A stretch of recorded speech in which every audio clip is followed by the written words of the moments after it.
And we're back in the shed one more time. We got Dave Griffiths along with me. What's going on, Dave? Not much, Troy. It's a fabulous day here in Central Texas. About as good as it gets. It is a very beautiful day.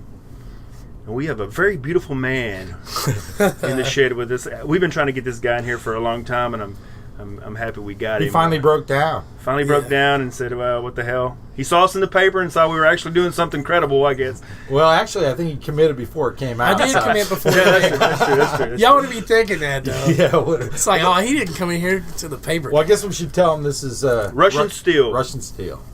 How's it How going, you doing, man? Rushin? All right. Good. First of all, is Rushin Steele your real name? Yeah. R-U-S-H-I-N. Was your It's dad like a fast insert. Was he a communist sympathizer? No. Or was he just... he was on a... Let me guess. He had to rush to the hospital. No. My grandpa was named that. His name was Frank Rushin Steele. It had a G on it. I think he was delivered in a covered wagon in Toole, Texas. And the lady that delivered him, her name was Rushin. Her last name, I think, was Rushin. So they named him Frank Rushin Steele with a G.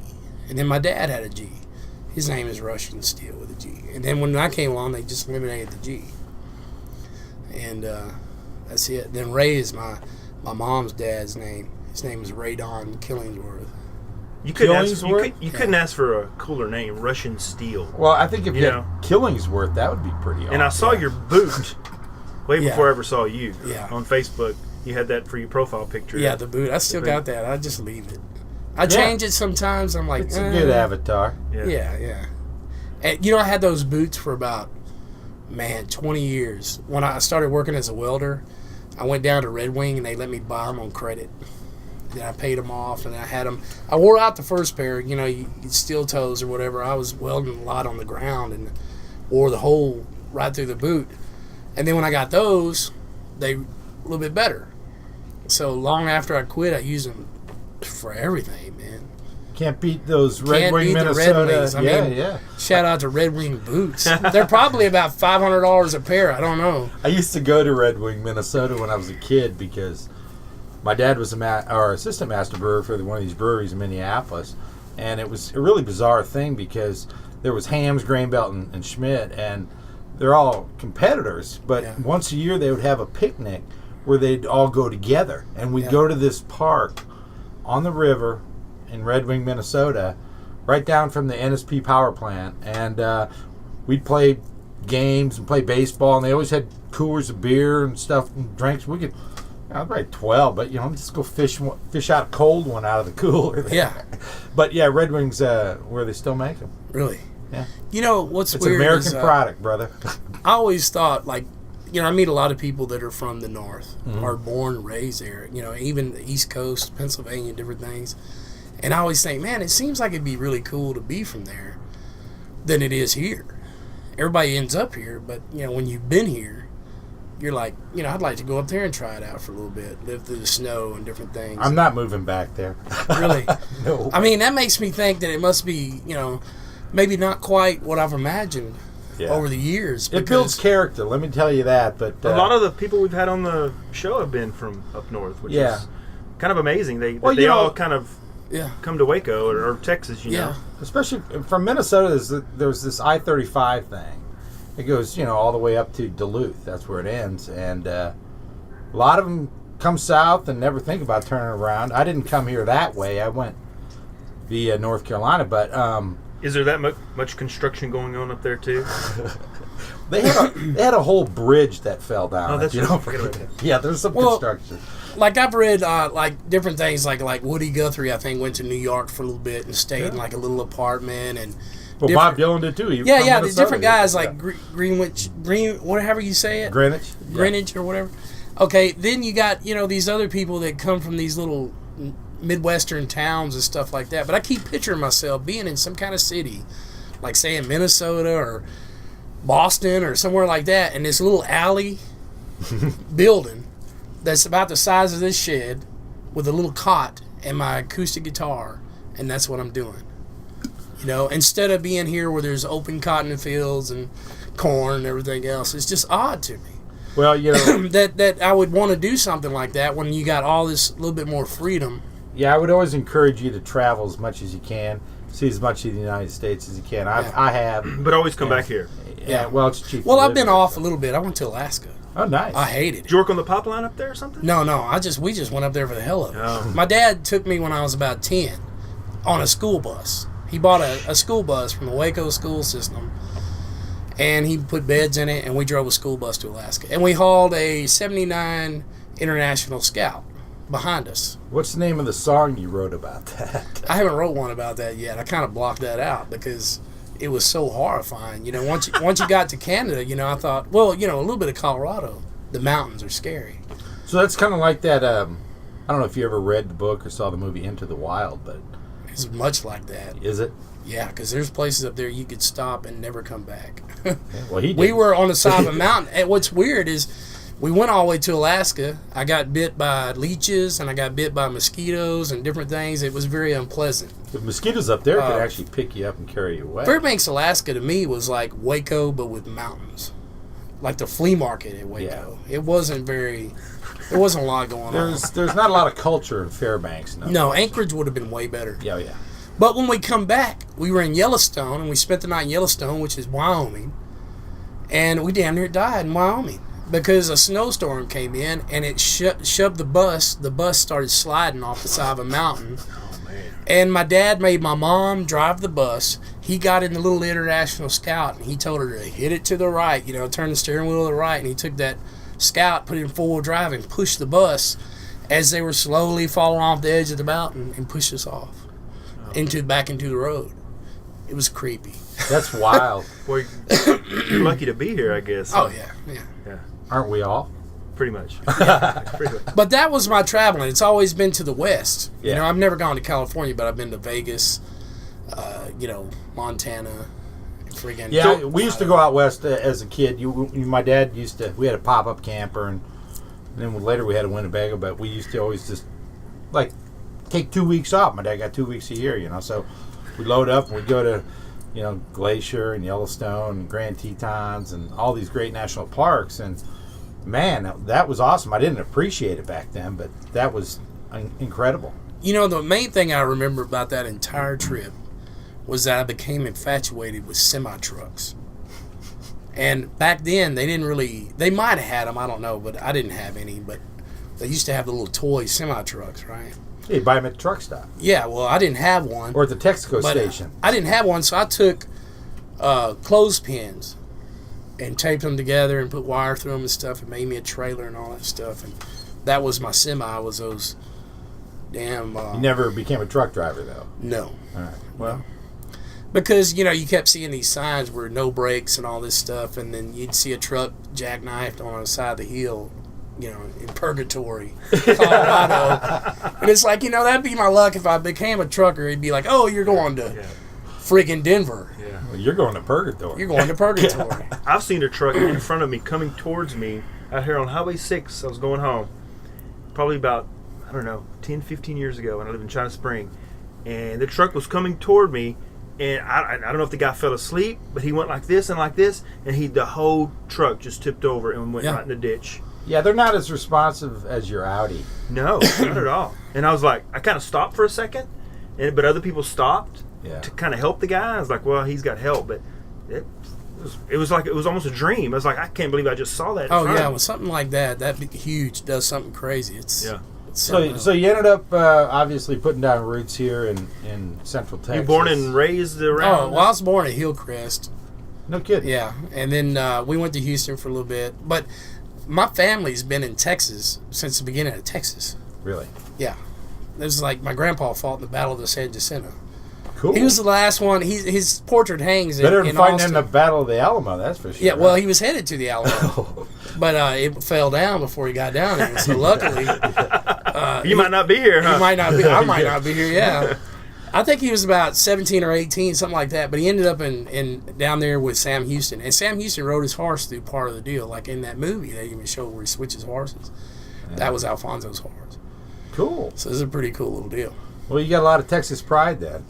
Yeah, I'm not really like that too much because to me, when you go out there, there's nothing but fences. it's not as wide open as people would like to think. You know, you're pretty much restricted to the highway unless you have a friend that owns some land. Yeah, all the land's pretty much bought It's up. all bought up. Yeah. I mean, you might can go out to West Texas and run up on some jackrabbits and shit out in the wild, but that's about it. I've done that. Yeah. I mean, you go over here towards Marquay, which is some of my favorite land over there in Robertson County and all that stuff. It's just the best trees, and when you get down to Crockett, you start getting the pines and different things. It's a beautiful country, but you're limited. Luckily, you know, we got the forests and stuff. You can go walk around in it, you know, but... Yeah. But you can't just go anywhere you want to go. Well, you know, it's that way everywhere. Yeah. Montana's that way. Yeah. You know, so. Oh, I know. There's times have changed, Yeah. and you got to adjust to it. Yeah. Let's talk about some music. So, back when you were 10 or 11 or 12 or 13, what kind of got you into music? What kind of music did you listen to when you were in your Oh God, everything? I had no. I'm almost ashamed to say. My first album, I think, was the Bee Gees, and Was it the early Bee Gees? the early Bee Gees. Well, that's and my good favorite stuff. song was One. Yeah. That is and- a good song. I mean, it was just a motivator. That is man. still a good song. I would listen to that song. Was when that, did I have How Can You Mend a Broken Heart? Yeah. It was Yeah, just well, that's a a great great song. record, and Great song. that John Denver craziness, you know, Yeah. is. I hear John Denver and I go nuts, and the kids are like, cringe. You know, turn that off, Dad. You know, I can't stand that. But I love it, man. It was good. Yeah. You know, I never got into James Taylor. I did. People always ask me that. I bet you listen to a lot of James Taylor. I'm like, no.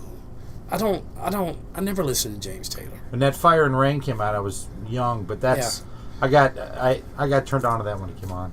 To me, that was kind of like the left or the right, whichever you want to say, kind of music. It was Well, kind of, I don't know. Then, what came after the Bee Gees? Well, I listened to Bee Gees right before I played football, so it lasted a pretty good while. But in there, there was Poison, sadly.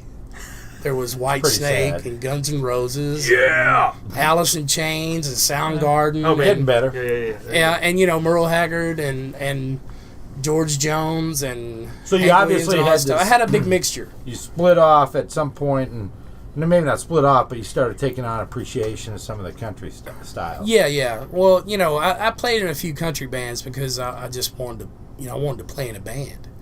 And there was no bands to play in, so I had to play in a country band. Okay. And I was playing bass because that was the easiest thing to play. Like everybody, I think, does when they first start playing music is they pick up they play the bass. Unless they're just totally gifted. So I played bass for a country band. We played a lot of places. We played Bo's Barn and everywhere. What band? Oh God, I think we were what band called. and what year was this? I think we were called Southern Draw, and it was probably 90 something. I want to say early 90s. Back when the Brush Poppers. Southern song. Drawl. Southern Draw, I think That's a was the good name name. of the band. The guy that ran us, that managed us, he still does guitar work for me. And his name was Walter Braswell. Sammy Kalunga, he goes and has his guitar work done with him and everything. He's been around forever. But he managed us, and the one guy was the president of the bank there in Lott. He was a singer. So he had the money. Well, nobody really had it. I mean, Walter, he owned the PA system. So. If anybody had money in lot, it was the banker. Yeah, well, he just got free cable. Take what you can get. I Yeah, guess. take what you can get. But he was a Jimmy Buffett fan, so he got me into Jimmy Buffett a little bit. He liked David Allan Cole and Jerry Jeff Walker. He was an oddball, so he got me into some of that stuff. And then, So in your high school years, what kind of music were you into? I guess it was kind of the 80s. definitely Alice in Chains. Okay. What year? When did you graduate high school? 91. 91. Okay. So you kind of lived in that weird point between hair metal and grunge. Oh, yeah. kinda. I got Pearl Jam's Alive, that song Alive. I Yeah. got it on a Coca-Cola 12-pack. When you could send in the 12-pack thing and get a CD for kidding. free, they had featured 10 bands on there with 10 songs, and Pearl Jam's Alive was one of them. Yeah. And when I got it in the mail and I first got it, I was like, man, it's really freaking odd, but I kind of like it. Yeah. So, later on, they just blew up, and they've been blown up ever since. It but- was needed. Yeah. It was needed. But I really don't think, to be honest with you, I mean, the whole Nirvana thing was I wasn't a big fan of Nirvana in the beginning. You know, when Nirvana came out and I saw the music video, I think it was probably on Headbangers Ball or something, and I remember it coming. I didn't, I liked the song. It was a jamming song, but I didn't realize at the time, like, okay, this is the point where this music is over and this music starts. You know what I mean? Like the hair metal was over me, though, and the grunge started. The funny thing, I didn't even think about that. To me, it had been over before that. I was a fan of Cross Canyon Ragweed, but I didn't consider them Texas music. Reckless Kelly, yeah. I dug some Reckless Kelly. We opened for them a lot. We've done some shows. I like Reckless Kelly. Yeah. And they've been around for... One of the best bands I've ever played for. Them and Rusty Weir. Yeah. Rusty Weir was phenomenal. His band was sick. And the guy played a Dean guitar you could shove your hand underneath the strings. And he would light up some Van Halen. Him and the fiddle player would do like dual freaking Van Halen solos. It was sick. Yeah, Rusty Weir was the man. So you were in a band called Hogleg Ellis. Yeah, that was... Tell us about that. That was probably 98, 99, somewhere in there when it started. Did y'all have some pretty good success? I wouldn't say no. I don't call it success. Not on a level like you'd call success. Yeah. I mean, we played shows. Well, it seems like I heard the band's name before I knew of you. Yeah, well, I mean, Waco, we had a little bit of notoriety in Waco. I mean, once we went out of town, medium fish in a small pond. Kind of yeah. Right.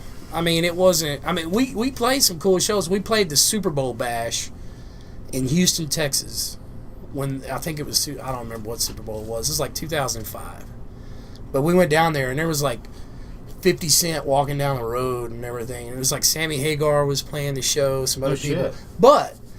And we had a writer and we asked for this and that. They gave us everything we wanted. It was pretty cool. Got the M&Ms and everything? Well, we didn't. I think one of us asked for a Take out the green M&Ms. I think somebody asked for a Pac-Man Atari machine or something, and we got that. They had one in our tent. But the thing that sucked was that when we actually played, there wasn't hardly anybody there. Yeah. It was early. We played right after a band called Sherman. And this band called Sherman, they were from California or something, I guess. I don't know. But they went on to be big. And I think they were big then, probably. But never heard of them. But, you got to actually be part of a cool scene at the time. Yeah, they were in a cool scene. So it was all worth it. Yeah. Totally. So, but we played Studs, we played Red Eyed Fly, we played all kinds of cool stuff down in Austin. We opened for a lot of bands. Oh my God! I mean, people don't even. It was country music, or was it rock, or kind of a mixture? It was a mix of it a little bit. I'd say it was. The guitars were always dirty. Me and Sammy, man, we had this guy Mike Yankee build us some amps, and they were sick. I think Sammy owns them all now. I just sold him mine not too long ago. So he has that collection of amps. They were just sick amps, man. Sammy Hagar? Sammy Kalunga. Oh, okay. You're talking about Sammy Hagar. No. I was like, wow. Yeah, no, I wouldn't sell Sammy Hagar a fucking amp. That jerk. That rich sucker, Nah. Yeah, well, I'm a David Lee Roth fan myself. Yeah. Yeah, of course. So after Hogleg Ellis, kind of, when did and I started off the bass player in that band, too. I was the bass player, and the singer was Jim Robinette, which I'm still friends with. And he's a cool guy from Robinson. Y'all may have heard of Jim Robinette. He's probably more famous than I am as far as, like, music. Jim's great, man. He's good on his own. Like, just having him come up and sing. He kind of reminds me of, like, Casey Kelly a little bit. Okay, cool. Yeah, him and Casey were friends. They got this thing where they say kindly, or whatever. But Jim's cool, though. But we kicked him out of the band because he stayed at the lake all the time. Of course, the guy was like a freaking model, He was hanging out at the lake getting girls and stuff. He even had his finger. He'd have a boat? He had his finger attached. Did he have a boat? No, he had a camper. Right. He had his finger attached to his side for a while because he had cut his hand or something. And they were letting the skin graft grow. Oh, man. So he'd go play, and sing with one hand, and then it was weird. So he's like the Napoleon of... Yeah. But he would still get girls every time, It was just sick. He probably still does. But me and Sammy were working together in Ampac delivering tires, kicking tires all day long. And it was a crappy gig, kicking tires. We'd go play and we'd sleep in our cars, and go to work. And but after that, we went and tried to do an album. We did an album. And that gave us a little bit of, And I think one of the last shows we was going to do was open it for Earl Thomas Conley or somebody. And then we quit. We didn't go do the show. and that was the end. That was the end, huh? Yeah. What came next? Well, Kristen Kelly come along. She recorded a couple of my tunes and stuff. But as far as that is, I just kind of went on my own and started writing songs more. You got a pretty big catalog of songs. Yeah, from what I how many know. songs man. do you think you've written in your life? If I had to put them all together, I'm talking about the diddle daddles. I like to call them diddle daddles. The song ideas. If I put them all together, it'd be at least 300. I've burned up a couple of hard drives collecting stuff on there. I've lost some. I've gained some. That I've forgotten I got back. You're a pretty quick songwriter. I mean, It's a bad thing though, because I always think about Joe Walsh. It's like, how many albums has he done that was any good? Well, but seriously, Rocky Mountain folks. Way? But seriously, folks, is a great album. I bought that. I've got obviously, if you talk James Gang or you're talking, Well, but if you think about him though, the first thing that'll come to your mind, 3 or 4 albums. yeah, but the song itself will be like Rocky Mountain Way. That collection, there's 5 songs there you can probably think of his. Well, I'm a huge Joe Walsh fan. So Well, you can probably give me 20. But there's 5 popular ones. I can't even name them because I'd have to get into the Eagles to start. He did a lot of mediocre albums and even stuff like The Confessor I didn't really like. But he took his time to write some really good stuff. Yeah. When he wrote Rocky Mountain, he didn't go in there and sit down at his desk and come up with it in 5 seconds. Yeah, I mean, he took his time. When people go in and record an album, they spend 2-3 months sometimes, and sometimes they do it in a night. I have heard of albums being done in a night, but they had worked on it before. Well, there's like Ryan Adams who just shits albums. Oh God, I read a deal where he just went into the studio with nothing and come out with an album. I mean, those guys are like that. There are guys like Ryan Adams. Sometimes you got to have that pressure. Yeah. Me, I'll sit down, and a thought will come to my head, and I'll start writing on it. And I'm like, you know what, that's good enough. I'm moving on. So, what's your process when you write a song? Do you come up with a rhythm or a riff or some chords, and then build on that, and then work on the lyrics? Do you start out with the lyrics first, and then try to? No, I never start with the lyrics first. I've had people come up to me and hand me lyrics, poems, stuff, and be like, "Can you do something with it?" I'm like, "No." I mean, you can take an idea from it. You might can steal a line out of it or something, but I can't take a poem and make a song out of it. I have to go through the motions of it. And the song takes on its own little story as it goes. And it'll take you to the left. It'll take you to the right. You got to kind of watch out where you're going. You can misstep, A lot of times I don't care about that. I always say I'm perfectly imperfected. Meaning what you see is what you get. What you hear is what you get. If it's a mistake, I'm going to leave it half the time. I'll come back to it later because everything I've ever written is a song idea. It's a happy accident. Well, it's warts it's and a song all, idea. basically. Because I've come back and listened to stuff and be like, that kind of don't make any sense. But then you try to find sense. But it's like we were talking about Neil Young earlier. Yeah. And if there was ever a imperfect guitar player, especially live and all that stuff. Exactly. He's perfectly imperfected. Yeah. That's what I'm talking about. That's what makes it so authentic and so cool is that Neil isn't a Satriani guy, but his shit's better than Satriani. Yeah, as far as a songwriter thing, I mean, Satriani's probably got the Xbox and PlayStation game cornered, him and Steve Vai.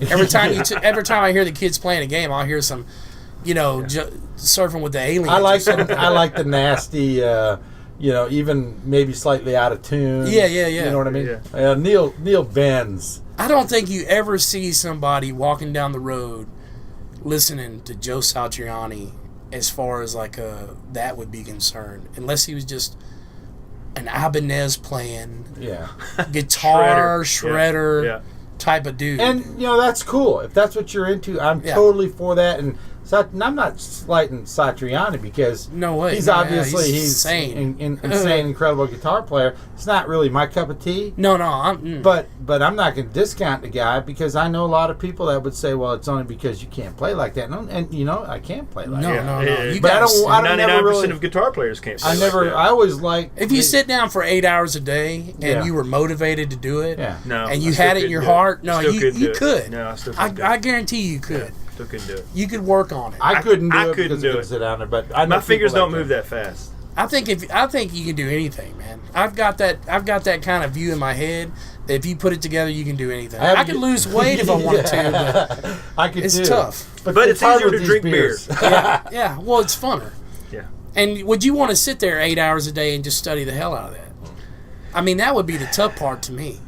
I mean, it'd be fun if you could get paid doing it. Yeah. But you can't get paid. You know, Jeremy was that way. Brian and Jeremy, and my younger Jeremy is an excellent guitar player. And When we my- went to go see them play that Aussie tribute thing, yeah, it was insane. Those guys are sick. he hit every note, Randy Rhoads' note, the whole night long. I was like, and I talked to him afterwards. I was, how did you do that? He goes, well, I've been doing it since I had was 13. I had a hip replacement, so I couldn't work. I couldn't do anything. Yeah. So that's all he did. Yeah. And you know, but I couldn't do that. I couldn't sit down all day. I mean, I could sit down all day. No, well, 8 hours a day. sometimes some stuff comes easy to people. Yeah. It just comes easy to them. Yeah. You know, like somebody, my grandma could grow a tree. She could plant a tree and grow that motherfucker. I can't do it. Yeah. I put a tree in the ground, it's dead. I mean, everybody has a gift. Everybody has their talent. You know, And a everybody man's has got to know his limitations. He's got to know his limits, man. That's right. That's why I don't have a garden either. I do. Yeah, I looked over there. My grandma bought a bare piece of land, about a lot of just bare land, and within a year, it looked like a damn forest. She was a Joe Satriani of trees and Horticulture. plants. Horticulture. Yeah, I mean, you know, that's she had cool. a green thumb, man. I just don't. Yeah, I totally agree with you. And but those guys like Jeremy Moore, man, it just comes to them. They just know how to do it. Like Yeah. people know how to work on tractors or cars. It's Yeah. like, hey man, your gear, blah blah blah. I don't know what the hell they're talking about. My dad was a mechanic in the Air Force, and I barely changed my tires, man. I mean, I don't like it. I'm not a mechanic, and I fool with these tractors and stuff on the side, you know, to get me a couple extra bucks here and there, you know. Yeah. But I am not a freaking mechanic. I can get shunned by some little minor stuff. Will throw me off. Well, speaking of knowing what you can do and doing it, I think it's time for Rushin to, Plays a tune. place the tune. What do you think? You got I'll sure something try. in mind? Well, I have a few new ones. I was gonna ask, if you wanted to keep it weird, or if you wanted to keep it normal, or a little bit Why of do you both. like it weird?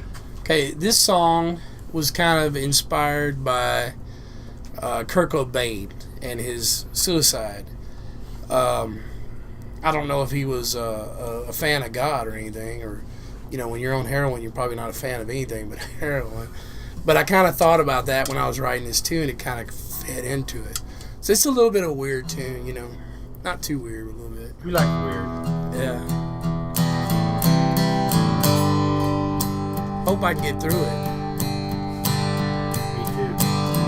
My motor skills have fallen apart.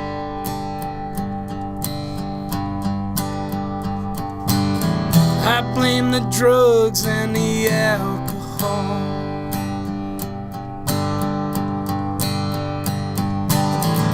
There's no window I can see out now. It seems I've fallen down and I won't get up. People say I'm doing fine.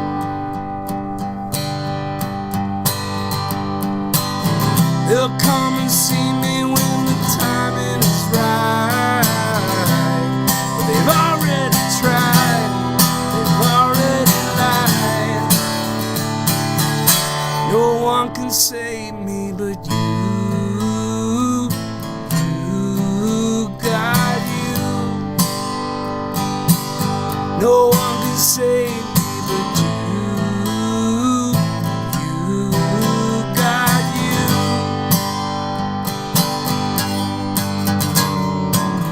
My girlfriend says she's so positive when she's lying in my bed.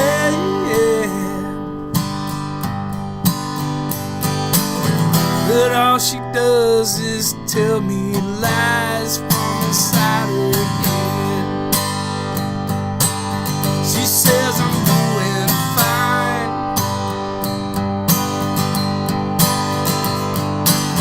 She'll come and see me when the timing is right. But she's already tried,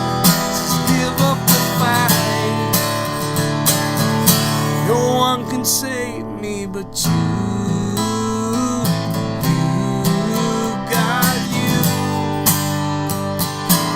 No one can save me but you. You got only you. No one can save me but you. God only you. Beautiful. Nice. I love those dark songs like that. Those are my favorite. And that's so talk about the song. I guess you talked a little bit earlier about how you write a song, but where do those words come from? Do they come to you quickly, and do you write them down real quick? And are they easy to remember? I'll have a notepad close by because I'm always writing down stuff that I want to get for the studio. Like I'll want a mic or something, and I'll look it up and I'll be like, yeah, and I'll jot down some notes, or I'll jot down some information about how to EQ a vocal or something. I mean, I just always have a notepad laying around. It's usually these little bitty ones too. They're not even big enough to put words on, but they're small and they're always there. And I'll just come up with something real quick, and I'll grab that little notepad and I write huge, and I end up covering 4 or 5 pages of freaking lyrics, but there's not really 4 or 5 pages of lyrics. It's just maybe a half a page of a real piece of paper, and the song ends up short. I'll write these, 2.5 minute, maybe if I'm lucky. Sometimes they'll go 3, but most of the time they're just 2-minute songs because I thought I've written too much.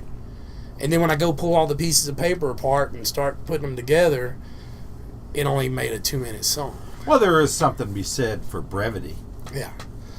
And I can't usually remember the song, so I have to look at the words while I'm recording it because it's so fresh that and if I don't, I'll take my phone here lately since I've got me a good iPhone. I'll take it to the bathroom. If I carry a guitar to the bathroom, I'll take it to the living room. Wherever I'm at with a guitar and I start trying to write a song, I got to have some way of keeping the melody. Because I do the same thing. That's why I write songs. Oh, God. Before the phone, I probably lost 50, 75 melodies in a year that were really great. Well, if you're in the bathroom, you might pick up a bass line at the same time. Something, yeah. Well, and some reverb. Oh, the best acoustics are in the bathroom to me. I'm not. I like some reverb on some vocals. I think a lot of the music these days, especially what you hear on the radio, the vocals are so dry. Well, then there's reverb. Jim James of My Morning Jacket. I don't know if you ever listen to those. Yeah, I love My Morning Jacket. Yeah, and remember that he was recording that first album in a corn silo. Dude, I'm a huge fan of reverb. Yeah, it was a great sound, and you know what? At the time when that It Still Moves album, that My Morning Jacket album came out, nothing sounded like that, and it had that real mic, 50 feet away from the, and it was just a real ambient sound. It really cool. Of course, if you do that every album, it kind of gets dated after a while. But that when My Morning Jacket had that album out, it sounded so great because it was real Stonesy, but it didn't sound like Stones. It was just really ambient sound, and they did it in like a corn silo. Oh, they're Wes Perryman, my buddy Wes, has one of those, like an old corn silo. Really? He turned it into a chicken house, but the chickens can be taken out at any point in time. Well, they can be cooked up. Because I've heard, when I walk into that thing, he showed it to me one time, and he's like, I want to say it may even have a concrete floor underneath it. So I want to say that if you put a set of drums in there, or any kind of craziness of a barrel with some mallets, I'm talking about like an old barrel, some freaking propane tanks, empty propane tanks, hit them in there, and you're going to get some crazy, awesome sound. Well, when Zeppelin did Physical Graffiti or something, they went to a farm and they put Bonham's drum kit in like a hallway. Yeah. And it just got this incredible, big sound with you get some of that echo coming off the. Yeah, because it was like 2 to 3 story building, and it was really cool. Like right now, the drums, I've been trying to get some drummers. I always get drummers into some serious trouble because I'm never going to give them something that they want to play. I'm never going to hand them a regular kit. I had a suitcase kick. I think not Brett Hendricks, his brother. Brett Hendricks? Yeah, Chance. He was here. Yeah, Chance. Chance ended up with this suitcase thing that I put together, but Nate Rodriguez did a show with me over there at Common Ground. and he played that suitcase kick, and it sounded great. You just mic'd it where the beater hits it. Well, just get you a little freaking boxy. Well, yeah, I mean, it was a Samsonite, I think, and I bought it at the Goodwill plastic. Oh, really? And I put a pillow in it, and it sounded awesome. Do you like music documentaries? Have you ever? Yeah, have you ever watched the band and Last Waltz and stuff like that? The one I want to see right now, I haven't got a chance to see, is Bear Jr. Don't Follow Me, I'm Lost. I haven't heard about that. Because Bear Jr., he's the son of Bobby Bear. Oh, yeah. And, Bobby Bear Jr. Yeah. And Bobby Bear Jr. was probably the first dude that got me into alternative country. Probably before Wilco and all that stuff, and Uncle Tupelo and all that. I mean, I had heard of that stuff in the 90s, but I wasn't really a fan of it. I was a huge fan of it. I wasn't really a fan of it, I didn't catch on to it till 98 probably. And at that time, it was Bear Jr. Yeah. He was the man, that freaking da-da-da. Well, Bobby Bear Jr. is awesome. And, I'm a big Sunvolt, Wilco, Uncle Tupelo, that whole genre. I mean, I've kind of fallen out of following Wilco as of the last couple of years. But yeah, I haven't. But, I mean, to me, I've got so much on that iPod. They're phenomenal. Right there. Yeah, they're phenomenal. I mean, it's but, insane. I mean, I guess, there's so many great documentaries out there, like The Wrecking Crew and stuff like that. I don't know if you've ever seen. Yeah, I've seen a lot of those. Yeah, those are great. And the Eagles documentary is really good.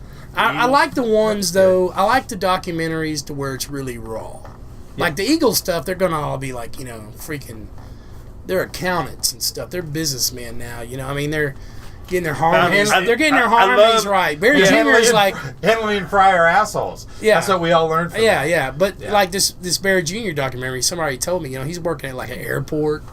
Yeah. Loading luggage. I mean, he traveled Bloodshot Records in a crappy van. It's like, I mean, that's the kind of stuff that I like because that's the true kind of stuff, man. I mean, all this other stuff where they've already made it, I don't care about that. I'm like, I want to see the stuff before they were. The raw. I like to see the early footage of when they started out. Yeah, that whole. Like I love the Eagles and I love the documentary, but I would really like to see a documentary when they were in there jamming with Linda Ronstadt before the Eagles, and going, oh my God, what are we gonna do, man? Well, that was part of it. I mean, that was the beginning. Yeah, well, it didn't. I mean, they talked about Jackson Brown, and then they talked about Henley and Fry being with Linda Ronstadt, but I love Linda Ronstadt.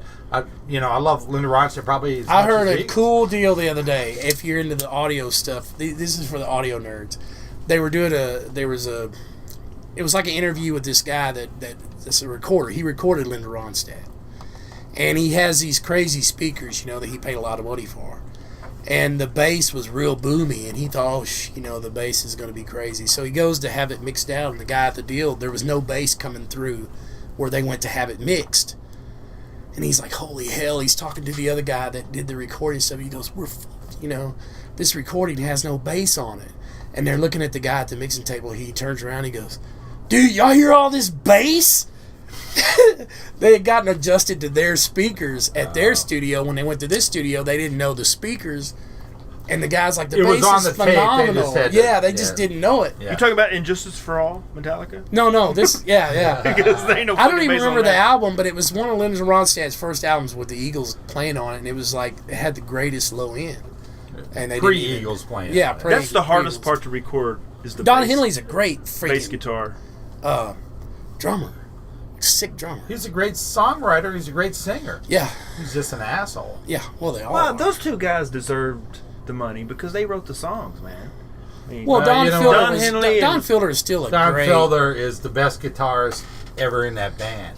Probably. Steel player, everything, man. Everything. And that's not taken away from Joe or from, his predecessor, but... I only know one Eagles tune. I've only learned one Eagles tune my whole life. Which one? Peaceful, Easy Feeling. I've never tried to learn any other Eagles tune because it would totally screw me up. Can you play it right now? I can't play it right now. Well, we want to hear Russian songs. Okay. So I thought since we were talking about it, we could hear one. But there's too much Eagles stuff going on right now anyway. Too much. I love the Eagles. A lot of people don't like the Eagles. My buddy Sammy is playing with Brian and them over there at the backyard. They're doing some kind of Eagles tribute again. Tonight? Well, not tonight. Actually, Troy and I went and saw the one at cinema, and it was excellent. Yeah, and it was excellent because they had a lot of sit-in musicians come in, and they ended up having the 3 guitar Oh thing yeah, going on. you got to have the 3 guitars. I think And- now they got 2 though. Sammy's been studying his butt off. But it was they nailed it, and it was I give those guys a lot of credit because they had to rehearse to really. I mean, they had iPads and stuff to help the lyrics, but just to when you're doing. I'm not gonna do that. When I'm you not got a gonna Joe go to that Walsh and a extent. Don Felder thing going on, those guys got to work that stuff out, and they did a great job. Yeah. And it was a packed house. Oh, yeah. It was probably as packed as about any show. There's more people there for that than Monty Montgomery. Oh yeah. Well, now sometimes when people come in, they'll be a little bit thrown off because they're like, "Oh, this dude's not playing, what everybody else is playing. He's playing his own shit or playing something." We always different. played our own stuff. We never. Yeah, played yeah. much covers. Sometimes that'll pull them in because they'll, and sometimes that'll make them leave because you're not playing. Yeah. Peaceful, Freaking Boys easy to Men. feeling. Yeah. So when you Yeah, listen but they did it to with the when you truck listen to route. songs though, do you what catches your attention most? Man. the music or the lyrics? The sound, the tone, the melody and stuff. Like Ryan Adams to me, who ain't a fan of him now? But back in the day, and this is before Randy Rogers recorded whatever that song was. I forgot what it was. But before he recorded this song, I had made a tape back in like '98 that had Ryan Adams on it, or maybe it was '99. Well, the Whiskey Town stuff was kick-ass. The Whiskey Town stuff is what I had on this album. And it had Whiskey Town, it had the Jayhawks, Golden Smog, all these bands that I was loving. But like I said, though, Barry Jr. was the first one that got me into it. Right. He was the intro to this. Bloodshot Records, the Waco Brothers. Yeah, love the Waco Brothers. All that stuff that was on Bloodshot Records. Nico Case. I don't know if she was on Bloodshot, but I got into her. I got into Rollins, the Rollins Band.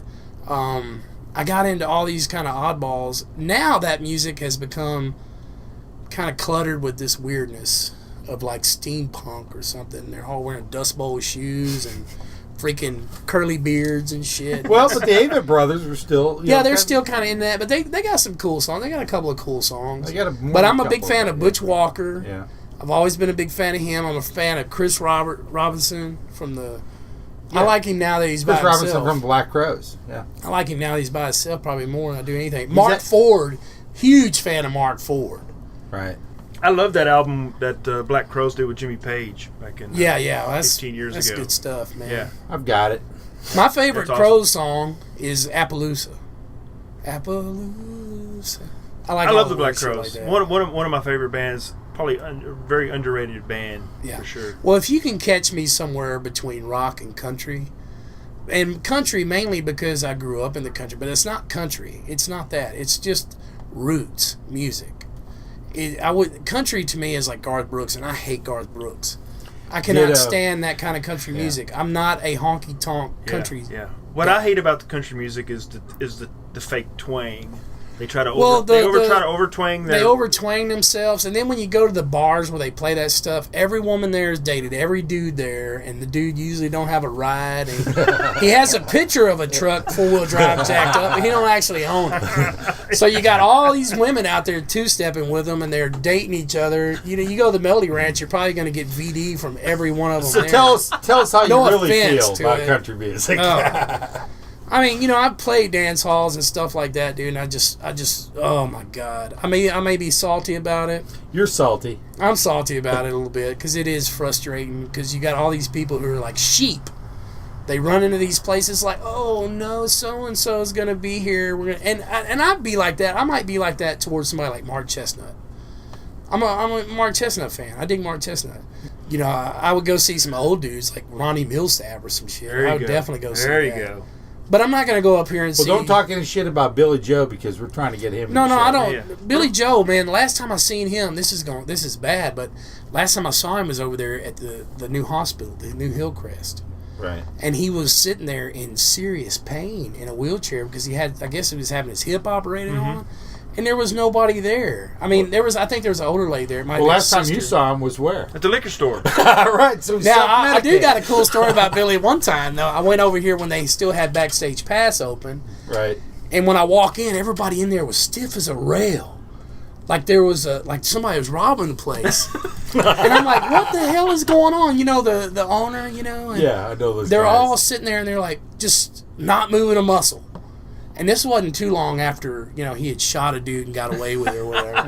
Where do you want it? And they're sitting there. All of a sudden, here's this little dude with his, his blue, denim shirt Little on. dude? He's a little guy. No, he's not. Billy Joe's like 6'4". No, he's not. I stood next to him. I'm 6 foot, and he looks like a midget. I stood next to him at a FedEx off of Imperial. He was standing on some bricks. Well, maybe so. He looks like a mean little dude, though. Don't get me wrong. He's easily 6'2", I guarantee you. No way. I'm taller than he is. Betcha? I bet you right now. All right. Because I was in Bet you there. that guitar. Hey, once we get Billy Joe Shaver in the shed, we'll be able to measure him We'll up. pull out the measuring tape and we're gonna. We got measuring tape. He got a on new that. hip. That's what It we might should do. be Every because musician we bring in here, we should measure him. The new hip might be shorter. Yeah. Where he's walking off. But everybody looked like they were being held hostage. Right. They were being held hostage, and all of a sudden here he come, and I'm like, oh, that's why they're all freaking out. Billy Joe's in here, man. They're afraid he's going to kill somebody or shoot one of them, if it don't go right or whatever. And he walked right by me. I just, I'm not one of those dudes that's going to be like, hey, Billy Joe, give me your autograph, man, or whatever. Cause, right. Because you look like a schmuck. Well, I hung around with Woodall a little bit, and he played lead guitar for him. Well, Woodall was our third guest here in the shed, actually. Yeah. Yeah. Great guy. Yeah. And he recorded one of my tunes on his album. Great. One day I got up and I seen Susanna on something, and they were like, hey, man, this guy recorded your song. I'm like, ooh. It's like the dude who plays guitar for Billy Joe. I'm like, damn, he didn't even ask me. But later on, I become friends with Jeremy, Did you get the check? Did you cash the check? Well, there's no checks being cashed in music. But no, Jeremy, he's done a couple shows with me. We went and played Aces, and, he's a cool guy. He's cool. I just saw him the other day. I've known Jeremy. I'm not friends with him on 25 years. Facebook no more, though. He might have got mad at me. Maybe People not. get mad at me all the time, When but all you of a know sudden what? you're friends with somebody and then you're not friends with them anymore. Hey, I You don't know give what you did. people lessons. It's called being unfriended. Get used to it. I give people lessons. Like there's somebody that I give a lesson to the other day. John Maxwell. Yeah, John I was love here. He was in here last Hey, week. I don't have nothing against John, but he got on there one day. He's like, don't delete me, blah, blah, blah, blah, blah, blah, blah. And I deleted him. I haven't said anything about it. Why? I just let it go, just for the hell of it. Oh, okay.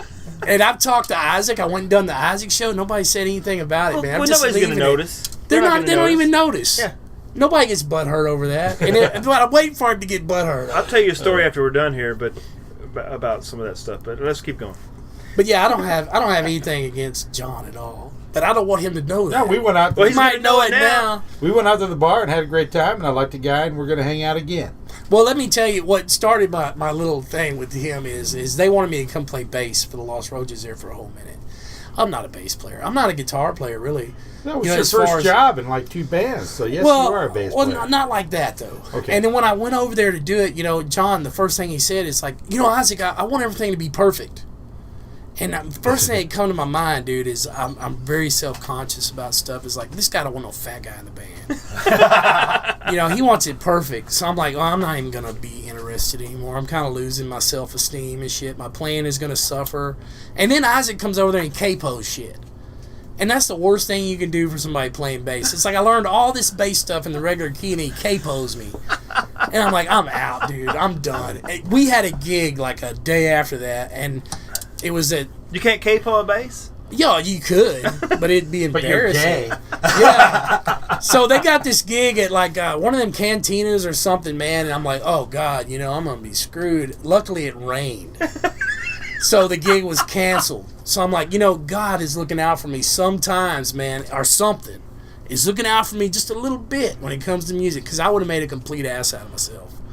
Because I didn't have none of their shit learned the right way. So after that, we become friends or whatever, and then I went and done some shows with him. So we're doing these shows, and then he knows a bunch of dudes like Shooter Jennings and all these different people. And, I mean, it's just insane how many people he knows. And there's Carter Falco, people from California. And they're all coming. They come and done a show with us. We were playing at Spring Valley Tavern one night, and Brian Wright was there. Joe Purdy was there. These are some serious hitters, man. For sure. Joe Purdy was like the dude that did... I can't remember the guy's name. The MTV guy. He did his band for a while.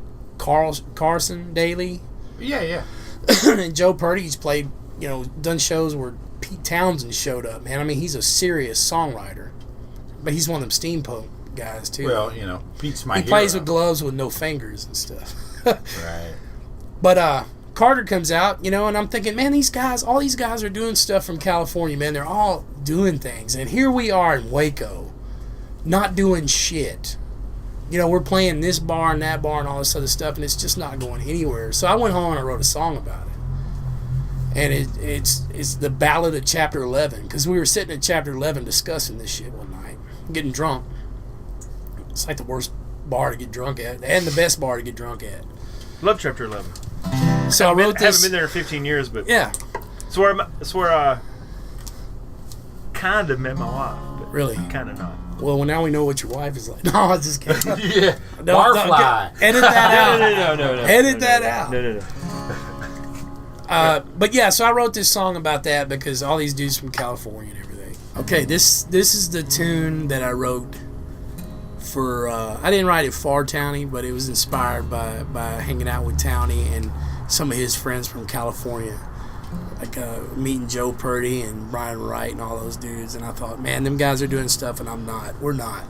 So this is it. The Ballad of Chapter 11. Well, they say out west there's a beautiful place, but I ain't never been there. Some folks say it's just a crazy mess, that LA ain't the same. If all my friends weren't alcoholics, paying for my beers and tonics, well, I wouldn't stick it out here with them till the end. We're all California dreaming on a bar stool in Waco again.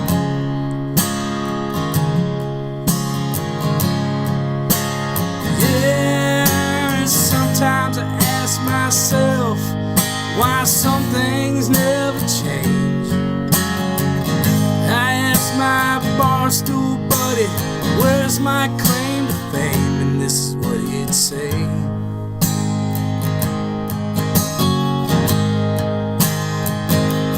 Boy, you're a crazy mess, always talking about the wild, wild west.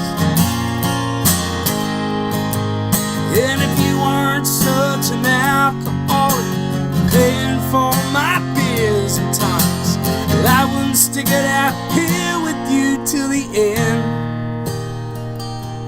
You're just California dreaming on a bar stool, Waco again.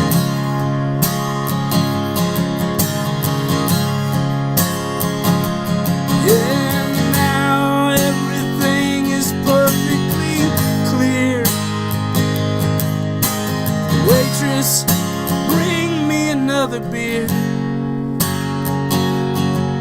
Yeah, 'cause all my friends are alcoholics, paying for my beers and tonics, and I'm gonna stick it out here with them till the end. 'Cause we're all California dreaming on a bar stool in Waco again.